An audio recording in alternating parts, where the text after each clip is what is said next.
In April of 1722, Dutch explorer Jacob Roggeveen and his crew stumbled upon a tiny island in the middle of the Pacific Ocean. They sailed for the Dutch West India Company in search of Terra Australis Incognita, a hypothetical, undiscovered continent that doesn't actually exist.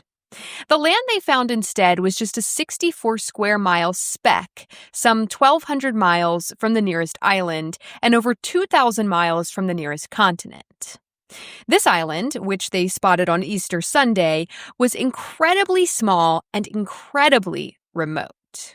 And yet, remarkably, there seemed to be people living there. Roggeveen and his crew were confused, as were the handful of Europeans who made occasional landfall in the centuries that followed. Some Spanish explorers, the famed British explorer Captain Cook, a French explorer, and later Christian missionaries, American whalers, and enslavers from Peru. None of them could understand the mysterious people of Easter Island. Where did they come from? How did they get there? Why did they carve massive stone heads? How did they move them? There were so many unanswered questions. Questions that have led to a complete lack of answers even today. But the real mystery is, why didn't anyone just ask the Rapa Nui people themselves? Had any of these outsiders cared enough to ask? Had any of them valued a people, a culture outside of their own enough to ask, to care, the mystifying Easter Island, Rapa Nui, would be no mystery at all. Let's fix that.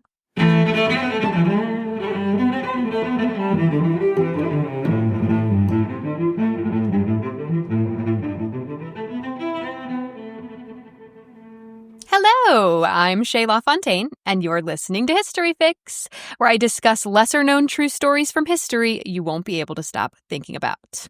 This topic was recommended by my dear friend Oana, just in time for Easter. Happy Easter, y'all. And I know, okay, loose tie. Yes, Roggeveen called this island Easter Island because his crew first spotted it on Easter Sunday, but it was given other names by subsequent explorers. Isla de San Carlos, for example, by the Spanish. But in reality, it wasn't any of those. It already had a name, of course, because it was already a thing well before Roggeveen arrived. In the 1860s, its indigenous name, Rapa Nui, reemerged, although it's disputed whether or not the island was actually called that by the people living there when the first Europeans arrived. And if that isn't telling, I don't know what is.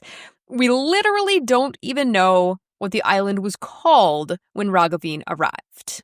And it's not like those records were written down and then just lost. Roggeveen, despite stopping on the island for only one day, kept immaculate records, which have survived. He neglected to record the name of the island because, I'm fairly confident, he never bothered to ask the people what it was. He was just like, it's Easter Island because it's Easter today. Duh. And that's really the theme of this whole episode.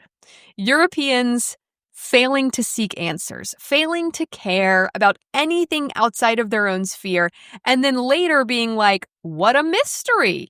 It must have been aliens. But before we go deeper into that, I want to quickly tell you that I did a mini fix this past week, which is live on Patreon. It's super interesting. It's about Torpedo Junction, which was the name given to the water off Cape Hatteras, off the Outer Banks, in 1942 when a handful of German U-boats set up shop and began ruthlessly sinking American ships in our own waters while we did almost nothing about it. Here's a quick preview. It's January 18th, 1942. Just off the coast of Kitty Hawk, North Carolina, a ship called the Alan Jackson passes swiftly and silently through the still early morning waters. This is the graveyard of the Atlantic. Beneath it lay thousands of shipwrecks, scattered across the seafloor like long-forgotten skeletons. But Captain Kretschmer knows these waters well. He knows how to avoid running aground on the deadly shoals, and he knows what to do when the weather turns suddenly. He can manage a squall, no problem. And so the Alan Jackson carries on towards New York City, carrying 75,000 barrels of crude oil. What Captain Kretschmer and the crew aboard the Alan Jackson do not know is that they're headed directly towards the German submarine U-66. In fact, what they don't know is that U-66 has been stalking them for 3 hours now, and it's just about ready to strike. But the Alan Jackson isn't being careless. They aren't being naive. No one has warned them. No one seems to know that Nazi Germany, under the command of brutal dictator Adolf Hitler, has now made its way to American waters. U-66 launches 2 torpedoes at the unsuspecting Alan Jackson.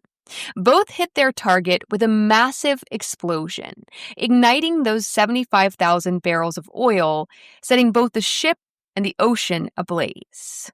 The Alan Jackson splits in 2 and sinks in less than 30 minutes, making it the first casualty at what will come to be called Torpedo Junction. When most people think of World War II, they think of British air raid sirens, men storming the beach at Normandy, the liberation of concentration camps, maybe the atomic bombings at Hiroshima and Nagasaki.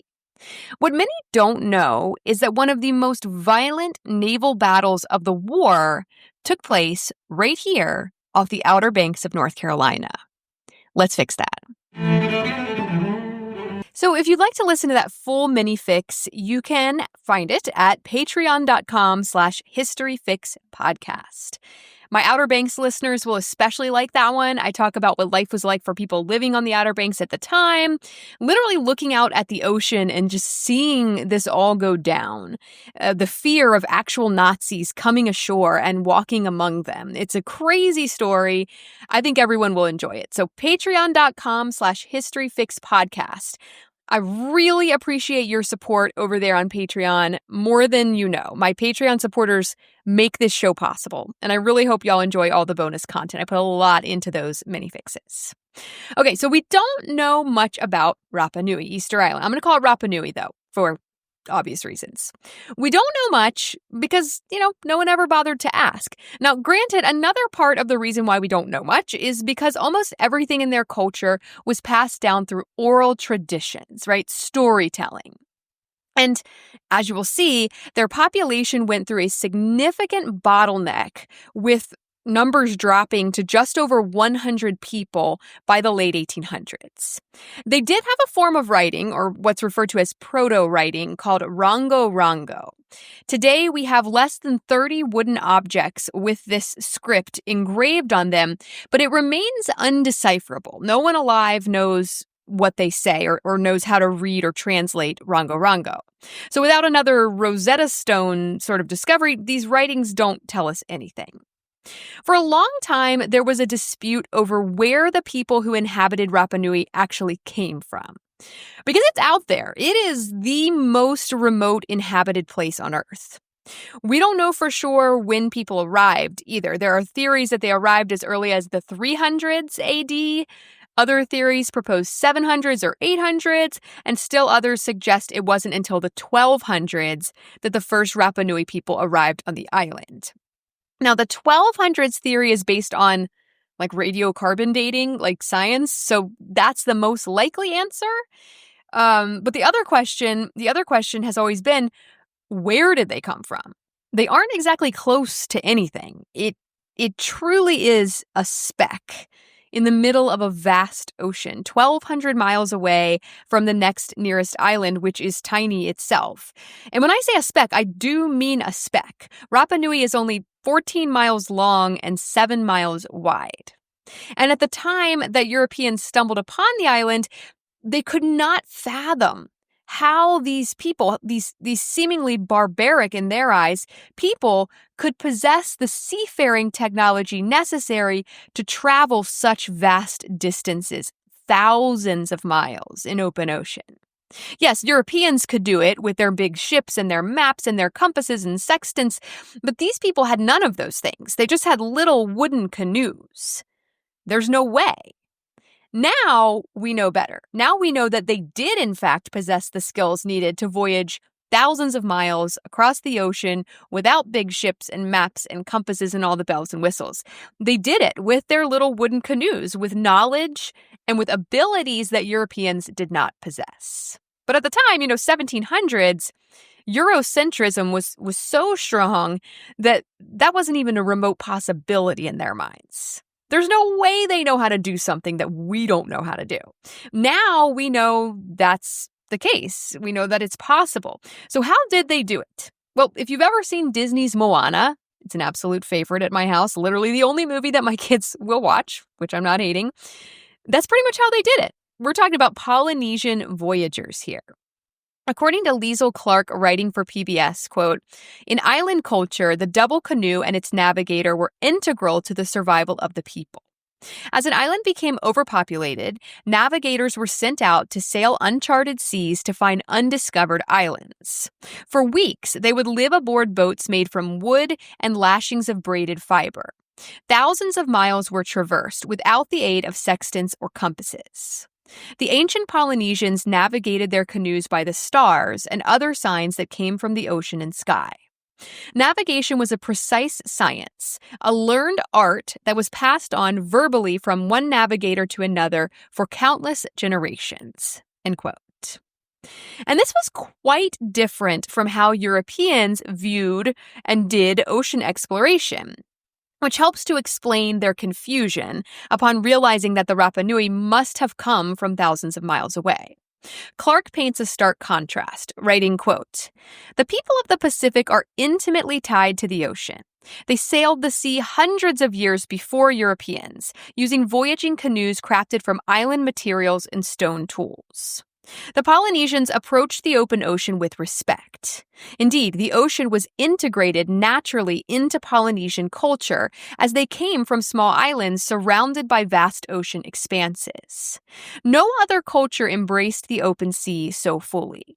For the continental Europeans, on the other hand, the ocean was looked upon as a menacing world that only the bravest explorers ventured upon for long periods of time. And even these explorers felt at odds with the ocean upon which they traveled. One of Magellan's chroniclers described, quote, a sea so vast the human mind can scarcely grasp it. To a Polynesian islander, the world is primarily aquatic, since the Pacific Ocean covers more area than land in this region. The Pacific, in fact, covers 1/3 of the Earth's surface, end quote. So these voyagers in the Pacific, it wasn't this crazy thing. It wasn't a big deal like it was for the Europeans. Ocean voyaging, spending weeks at sea on a tiny wooden canoe, were normal. It was like a second nature. This is just what they did. Now, these skills, these wayfinding abilities, would eventually fade away as they were replaced with Western technology. But we do have eyewitness accounts of them. Clark writes, quote, in 1768, as he sailed from Tahiti, Captain Cook had an additional passenger on board his ship, a Tahitian navigator named Tupaya. Tupaya guided Cook 300 miles south to Rurutu, a small Polynesian island, proving he could navigate from his homeland to a distant island. Cook was amazed to find that Tupaya could always point in the exact direction in which Tahiti lay, without the use of the ship's charts. Sadly, Cook was never able to learn and document Tupaya's navigational techniques, for Tupaya and many of Cook's crew died of malaria in the Dutch East Indies. Unlike later visitors to the South Pacific, Cook understood that Polynesian navigators could guide canoes across the Pacific over great distances, end quote. And he understood it because he witnessed it with his own eyes. He actually cared to inquire. He asked a Polynesian voyager, Tupaya, show me. Tell me, where is Tahiti? Take me to Rurutu. It's really as simple as that. How many of these great mysteries today could have been avoided if European explorers had valued Indigenous customs and abilities enough to inquire about them, enough to write them down? It's the same story over again that I told in episode 39, if you listen to that one, about Mayanism. This concept that the Maya are this mysterious, extinct race of people that no one understands. Nope. They were right there. They were right there when the Spanish arrived, just doing their thing, and no one bothered to ask them any questions about their way of life. And so now we don't know. So we know how the Rapa Nui got there, right? Voyaging. But the question for a long time was, where did they come from? They had a lot of things in common with the people inhabiting other Polynesian islands like Tahiti. They seemed very Polynesian, culturally and linguistically, but at the same time, there were a few things distinctly South American about them as well. For example, sweet potatoes. They were very into sweet potatoes on Rapa Nui. This is their main food source, almost sacred, the sweet potato on this island. And sweet potatoes are indigenous to South America. They do not grow on random tiny islands in the middle of the Pacific unless someone brings them there from South America. So there's also stone architecture on Rapa Nui that's very similar to Inca masonry work from the Andes Mountains in South America. The Inca had this really distinct building style where they didn't use any mortar. They just fit the stone bricks together perfectly, so perfectly you can't even slide a credit card between the bricks. If you picture like Machu Picchu, right, that's what I'm talking about. And we see this very distinct style on Rapa Nui as well. Even Captain Cook wrote of their architecture, quote, "The workmanship is not inferior to the best plain piece of masonry we have in England. They use no sort of cement, yet the joints are exceedingly close, and the stones mortised and tenanted one into the other in a very artful manner," end quote. I love how he can't actually say it's good. Did you notice that? He has to say it's, quote, "not inferior." Also, not inferior to the best plain piece of masonry in England. He's basically saying it's not worse than our worst stuff. Like, just say it's good, dude. It's okay. Your fragile ego will survive. But this style of architecture and the existence of sweet potatoes on the island suggest South American origins. And so researchers were split on this for a long time. Did they come from Polynesia or did they come from South America? And thanks to recent DNA testing, we now know the answer to that definitively. A study published in September of 2024 in Nature, which is like a scientific journal. I have it linked in the description. Anyway, in this study, they tested the DNA of 15 ancient Rapa Nui people whose bones were being stored at a museum in France. For some reason, that's a whole other issue. But anyway, they did whole genome sequencing for these 15 individuals, and it revealed a lot. They were able to definitively say that they were Polynesian and therefore probably came to Rapa Nui from one of the other Polynesian islands. But they also had around 10% Native American ancestry, meaning that they had incorporated DNA from probably South America at some point, probably between the years 1250 and 1430, according to the study. And this explains a lot. It explains where the sweet potatoes came from. It explains the Inca style of architecture. The prevailing theory is that at some point, I guess between 1250 and 1430, Polynesian voyagers made landfall in South America where the cultures intermingled. They came away with sweet potatoes, building knowledge, and it seems a few South American brides, and headed back out to sea, eventually making their way to Rapa Nui, where the sweet potatoes were planted, the buildings were built, and the South American DNA-carrying babies were born. And so in a way, they're kind of both Polynesian and South American, but mostly Polynesian. And I know I've talked about this a few times in past episodes, but this is irrefutable proof that other explorers, Polynesian explorers, reached the Americas before Christopher Columbus. So let's put that whitewashed lie to bed once and for all. Keolu Fox, genome scientist at the University of California, San Diego, told Nature News, quote, "We're confirming something we already knew. Do you think that a community that found things like Hawaii or Tahiti would miss a whole continent?" End quote. He's got a point. So they're definitely Polynesian, but the question remains, which Polynesian island did they come from? And also, what's up with the giant stone heads? Possibly the greatest mystery of all. You know, the Easter Island stone heads. They're called moai in the native language, and they were clearly of great cultural significance because the Rapa Nui put a ton of effort into carving and moving these things. We now know that they carved almost 900 of them out of hardened volcanic ash, and the average size of a moai is around 13 feet tall, weighing in at 14 tons, which is 28,000 pounds. But the biggest one is 72 feet tall and weighs around 150 tons or 300,000 pounds.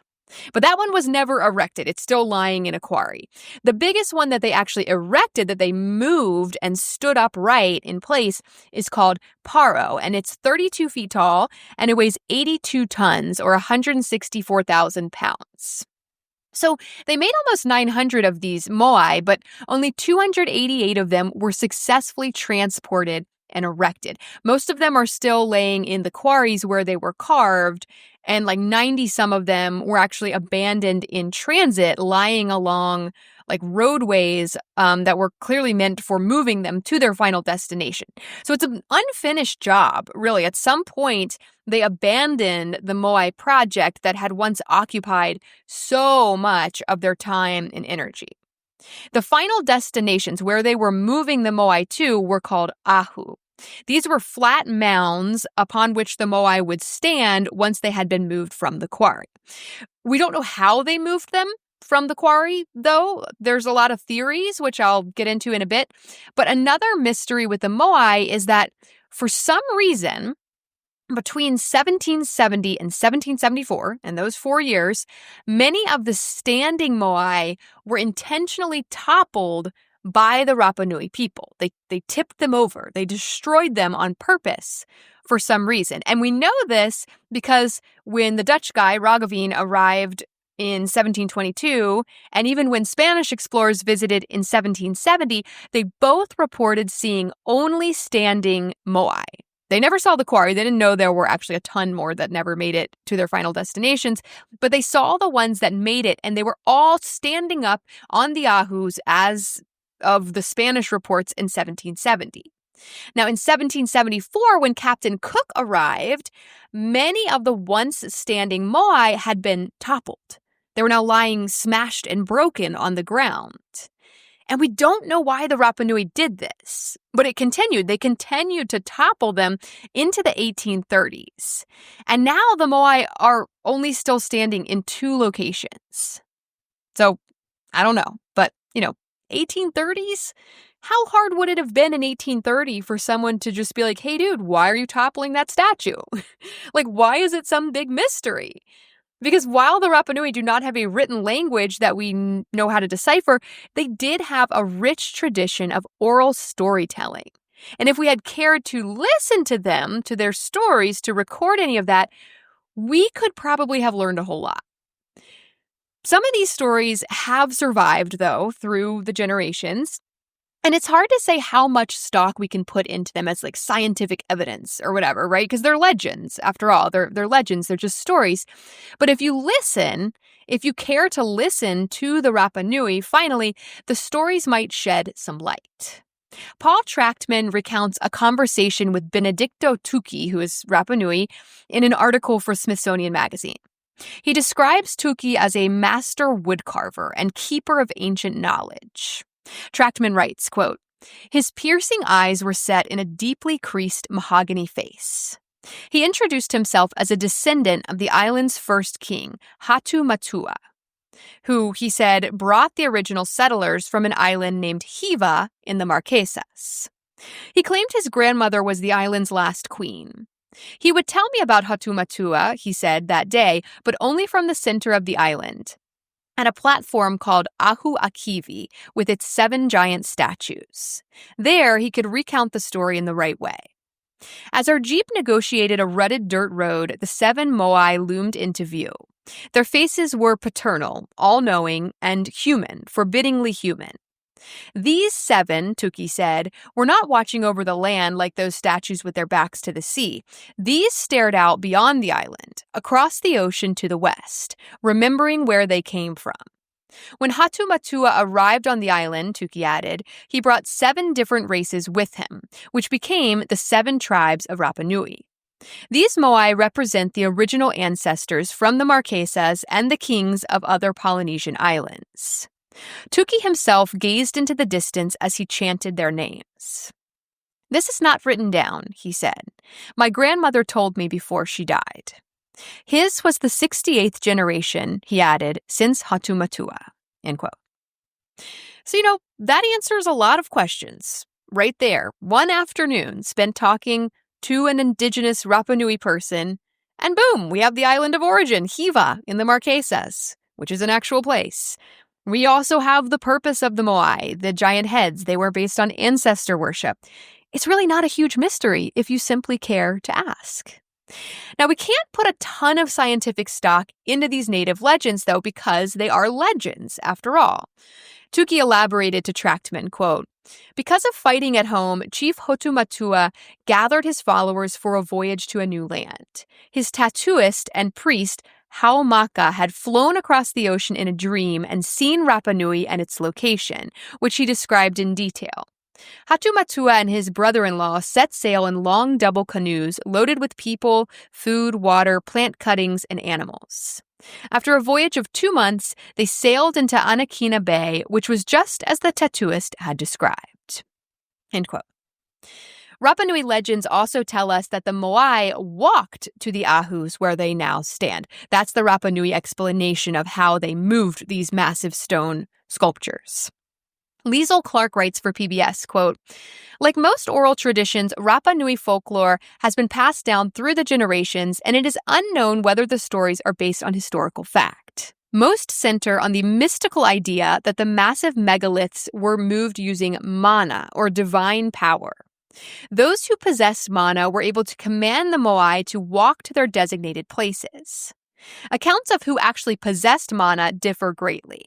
In 1919, Catherine Rutledge, a British archaeologist who lived on Easter Island for a year, recorded in her journal, quote, "There was a certain old woman who lived at the southern corner of the mountain and filled the position of cook to the image makers. She was the most important person of the establishment and moved the images by supernatural powers, mana, ordering them about at her will. Earlier accounts recorded by visitors to the island indicate that statues were ordered to walk by the mythical king Tukuihu and the god Makemake. Even specialized priests were known to move moai at the request of those who wanted them on their family land or ahu." End quote. I know Makemake as a dwarf planet because my son went through a pretty serious planets phase not too long ago. Did not realize it was named after a Rapa Nui god. Pretty cool. But anyway, these legends of people or kings or gods with the mystical powers to make the stone statues walk to their destinations, they're cool, but they're just myths. They aren't physics, right? So how did they actually do it? Well, there are quite a few theories that Clark details in that PBS article, and some of them are actually based on the walking legends. For example, in 1982, Pavel, who is a Czech engineer and experimental archaeologist who focuses on how ancient civilizations moved heavy things, pretty niche, he put a lot of stock in the walking moai legends, and he developed a theory based around that. Clark writes, quote, Pavel based his theory on the assumption that an upright moai was relatively stable. Each statue has a low center of gravity thanks to a large base and a narrow head. Pavel used a crew of 17 people, divided into 2 groups, which 17 isn't divisible by 2, but whatever. That's my weird math brain disliking that fact. Anyway, crew of 17 people divided into 2 groups, and he tilted the statue onto its back edge. He calculated that 5 degrees was a safe tilt. With one rope around the head of the statue and another one around the base, they walked the moai replica forward by swiveling and rocking it from side to side. Using this method, Pavel estimated that an experienced crew could move a statue approximately 650 feet each day, end quote. And that sounds pretty promising, but there are some issues with it. The terrain on Rapa Nui is super rough, and it doesn't really work well on rough terrain without damaging the base of the moai. Other theories are even worse. A Norwegian adventurer, which I didn't know that was a thing, that you could just be an adventurer. But this Norwegian guy named Thor Heyerdahl, he came up with another theory in the 1950s that involved pulling the moai on their backs on a wooden sled using sweet potatoes as a lubricant. And he tested this successfully using a moai that weighed 10 tons, and he needed 180 people to pull it. But honestly, 10 tons is kind of a small moai, the largest that was moved, remember that giant one, Paro, it weighed 82 tons, which would require 1,500 people to move. So it's just not very practical on that scale. There are other proposed theories, too, including, of course, Eric von Daniken, who I've talked about before. He's written a few books about the ancient aliens theory. But he has almost no credibility. He's actually been convicted of fraud and embezzlement. He's a known con artist and charlatan, so huge grain of salt. But he wrote in his 1972 book, Return to the Stars, quote, "The men who could execute such perfect work must have possessed ultra-modern tools." He proposed that a, quote, "small group of intelligent beings was stranded on Easter Island owing to a technical glitch." So he's just, in case you missed it, he's talking about aliens. The stranded group had a great store of knowledge, very advanced weapons, and a method of working stone unknown to us. He says they made the moai, quote, "perhaps to leave the natives a lasting memory of their stay, but perhaps also as a sign to the friends who were looking for them. The strangers extracted a colossal statue from the volcanic stone. Then they made more stone giants, which they set up on stone pedestals along the coast so that they were visible from afar," end quote. Now, the obvious problem with this theory is that there's absolutely no evidence for it whatsoever and no way to actually prove it. Not to mention how damaging it is to the Rapa Nui people to imply that they were too stupid or not advanced enough or whatever to possibly pull off something like this. And therefore, it had to be aliens. So, yeah. But anyway, somehow or another, they moved the giant moai sometimes as far as 9 miles away from the quarries where they were carved. I like the theories that incorporate an actual, upright walking movement. That makes the most sense to me because of the Rapa Nui legends about the statues walking to their locations. There has to be some significance to that. So what happened, though, to the people of Rapa Nui? Because I think I mentioned earlier that by the late 1800s, there were just over 100 of them left, and only 12 of those were adult males. So we're talking about near extinction for this particular group of people. What happened? Well, the theory until very recently was that the population of Rapa Nui was already experiencing a sharp decline when Europeans arrived in the 1700s. Now we know, based on that 2024 study, that DNA evidence, that that is not true. But let's explore that theory first because it has prevailed until yesterday, the ecocide theory, it's called. This theory proposes that the Rapa Nui people had so badly destroyed the environment on the island by overusing resources that it could no longer sustain them. They had cut down all the trees, possibly to use them to move the moai, the giant heads, but then they had no trees to build canoes, and no canoes meant no fish, and no fish meant hungry people, and then they descended into fighting, warfare, and even cannibalism, and massive population decline. It was theorized that their population was once at around 20,000 people. But by the time the Dutch arrived in 1722, there were only a few thousand people left. People theorized that they were so focused on creating these giant stone heads for whatever reason, these massive statues, and moving them, that that's where all their effort went. That's all they did. That's all they focused on, and everything else fell apart. And this dystopian society upon which the Europeans had stumbled has been used as a sort of cautionary tale ever since, right? Take care of the land or face doom.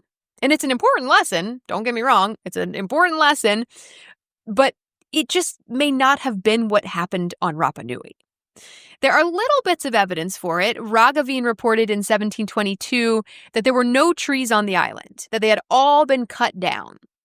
And later, Captain Cook's men reported no trees taller than 10 feet, sort of backing that up.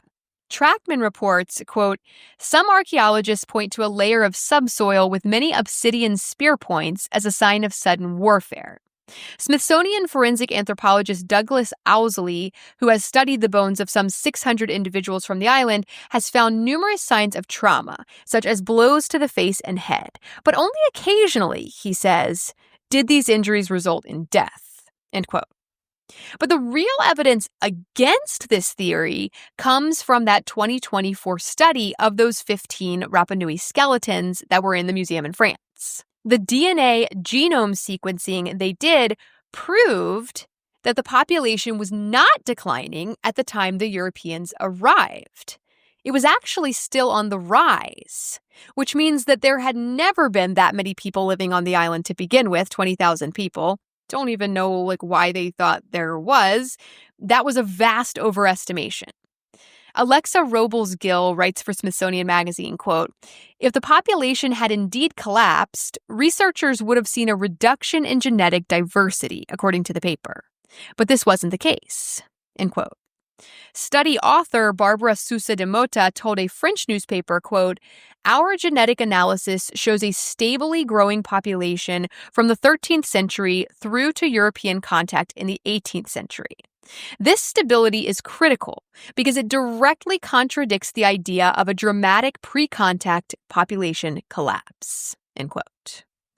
More evidence against the ecocide theory, Robles-Gill explains, quote, "Previous research indicated that roughly 12% of Rapa Nui could have been covered with rock gardens, an agricultural method that involves adding rocks to the soil to maintain moisture and nutrients. The team used satellite images to map out rock gardens on the island to better understand how many people were actually living there historically. Their findings revealed that only a small percent of the island, less than 1/3 of a square mile, was used for rock gardening. Such a low amount of agriculture could have supported about 4,000 people, nowhere near the number of people initially thought to have lived on the island," end quote. DNA analysis is so amazing, is it not? I mean, it truly tells us so much. It's pretty much debunked the whole ecocide theory that has prevailed ever since Europeans arrived in the 1720s. And it proves that Polynesian voyagers made contact with South Americans, too. So cool.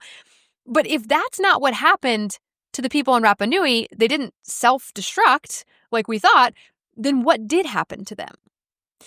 Well, the answer to that is unfortunately quite predictable. The same thing that happened to all the other indigenous cultures that had the misfortune of being, air quotes, discovered by Europeans. Disease, oppression, and enslavement. I wish I didn't have to tell you this same story over and over again, but here we are. So Dutch ships arrive in 1722, right? Led by Captain Jacob Roggeveen. This is the first contact with Europeans. Here's how it went down. Now, let me remind you, Roggeveen was only on the island for 1 day. He did not, set up camp. He had no interest in this tiny, treeless island. He was looking for a whole fictional continent. And yet still, here's how badly things went, okay? It starts out okay. Dutch officer Carl Friedrich Behrens, who was present, he wrote this, quote, "During the morning, the captain brought an Easter Islander on board with his craft. This hapless creature seemed to be very glad to behold us, and he showed the greatest wonder at the build of our ship. He took special notice of the tautness of our spars, the stoutness of our rigging and running gear, the sails, the guns, which he felt all over with minute attention and with everything else that he saw. When the image of his own features was displayed before him in a mirror, he suddenly started back, and then looked toward the back of the glass, apparently in the expectation of discovering the cause of the apparition. After we had sufficiently begilded ourselves with him, and he with us, we started him off again in his canoe toward shore," end quote. All right, so fun, right? I mean, sort of a little belittling, a little bit of a circus sideshow freak thing going on, but it's peaceful at least. Okay, but then geography professor Richard A. Crooker writes, quote, "Islanders either paddled leaky canoes or simply swam out to the ships and were invited on board. Communication between the Dutchmen and islanders depended on expressions and signs, and soon there were misunderstandings. Roggeveen wrote that the islanders, quote, took the hats and caps of the sailors from their heads and jumped with their plunder overboard, for they were extremely good swimmers. Roggeveen decided to use force to collect the stolen belongings. The next morning, he armed 134 men with muskets, loaded them into 3 launches, and accompanied them to the island. He wrote in his logbook, quote, "We marched forward a little And to our great astonishment, and without any expectation, more than 30 muskets were let off, and the Indians, being completely surprised and frightened by this, fled, leaving behind 10 or 12 dead, besides the wounded. One of Roggeveen's men explained to him later that, quote, some of the inhabitants picked up stones, and with a menacing gesture of throwing at us, by which, by all appearances, the shooting from my small troop had been caused, end quote. One of the men who was killed was the guy with the mirror who had been all into the mirror that everyone got such a kick out of. The Dutch officer who wrote about that, Carl Friedrich Behrens, he wrote that the crew was, quote, much grieved when they learned what had happened to that man. Like, seriously? They picked up rocks, so you shot and killed 10 to 12 of them? Why is it always like this? Professor Crooker goes on, quote, fearing for their lives, the islanders quickly made amends with their visitors by giving them 60 chickens and 30 bunches of bananas, end quote. They shouldn't be giving them chickens and bananas. They should be kicking them the F off the island. Like, get your violent, trigger-happy ass out of here. Why is it always like this? Oh, were they picking up rocks? Were you scared of the rocks? Yeah. I mean, really? Like, ooh, after that, moving on. After that, in the 1770s, the Spanish stopped by for a minute, and then the British, Captain Cook, right, didn't really mess with the Rapa Nui except to pass on a bunch of awful diseases that they had no immunity to, just like the normal thing. And then the French made an appearance in the 1780s. Some French guy came and he made a map of the island, the first map of the island, and after that, after it started showing up on maps, it started to be used as a resupply stop for sealing and whaling ships in the early 1800s, ships that were hunting seals and whales. According to Wikipedia, quote, over time, these stops, starting with an 1805 visit from an American sealing ship, increasingly included pressing the islanders into the ship's crews as forced laborers and ultimately outright slave raids. Disaster arrived in the 1860s when Peruvian slavers came looking for captives to sell in Peru. Easter Island was not the only island to suffer, but it was the hardest hit because it was closest to South America. 8 ships arrived to Easter Island in December 1862. About 80 seamen assembled on the beach while trade goods such as necklaces, mirrors, and other items were spread out. At a signal, guns were fired and islanders were caught, tied up, and carried off to the ships. At least 10 Rapa Nui were killed. A second and third landing was attempted in the following days, but defensive measures forced a retreat back to the ships. More than 1,400 Rapa Nui islanders were kidnapped, about half of the island's population. Some were sold in Peru as domestic servants, others for manual labor on the plantations. Food was inadequate and discipline harsh. Medical care was virtually non-existent. Islanders sickened and died, end quote.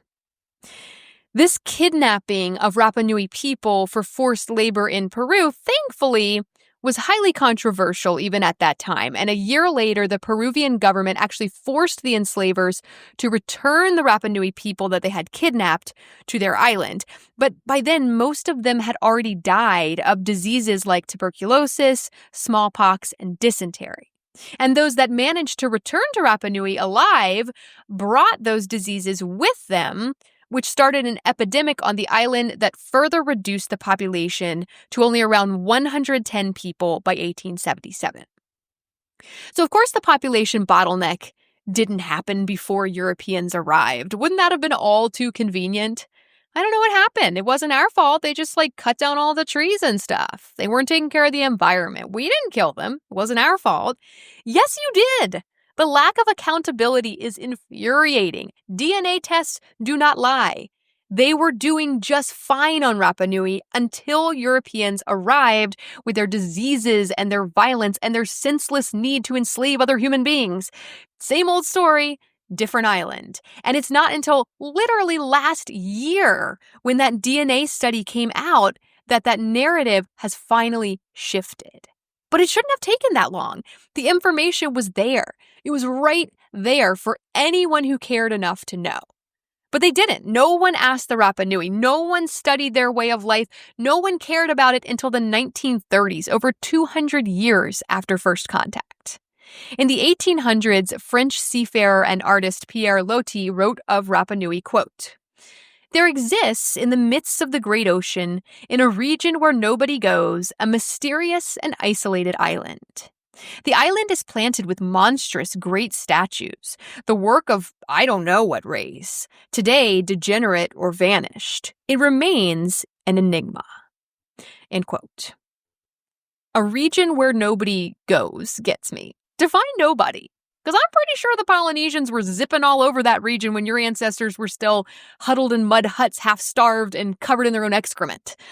Maybe I'm being dramatic, but I am so sick of this Eurocentric BS. I'm feeling feisty today, y'all. Watch out.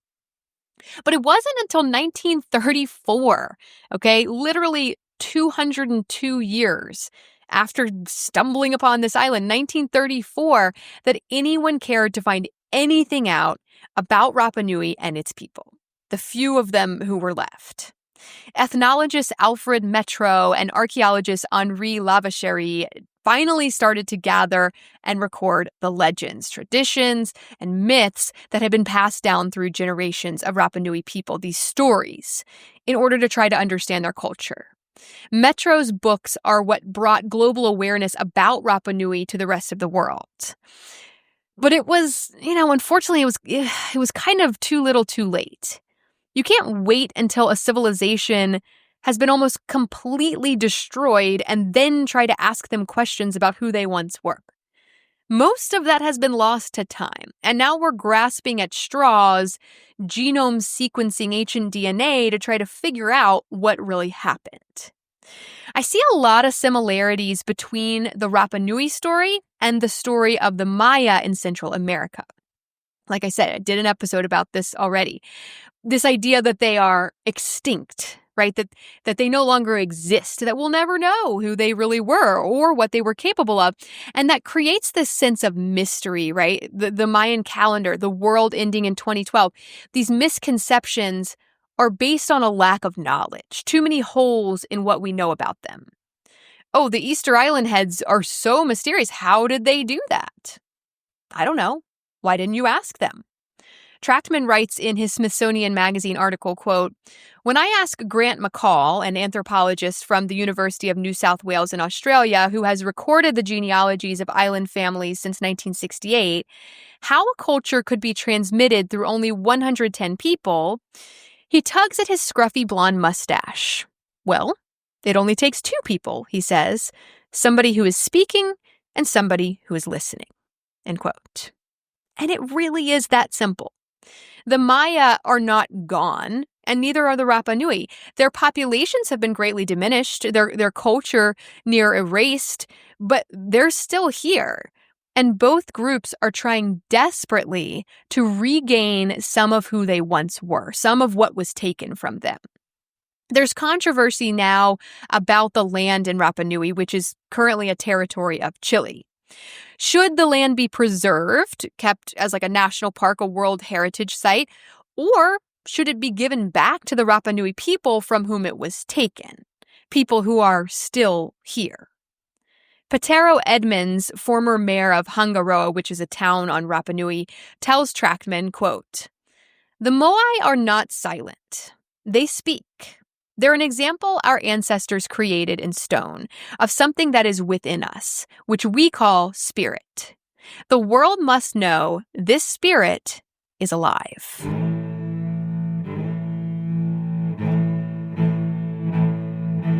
Thank you all so very much for listening to History Fix. I hope you found this story interesting, and maybe you even learned something new. Be sure to follow my Instagram at HistoryFixPodcast to see some images that go along with this episode and to stay on top of new episodes as they drop. I'd also really appreciate it if you would rate and follow History Fix on whatever app you're using to listen. Go check out the Patreon and help me spread the word by telling a few friends about it. That'll make it much easier to get your next fix. Information used in this episode was sourced from Smithsonian Magazine, Nature News, PBS, UNESCO, and Wikipedia. As always, links to these sources can be found in the show notes.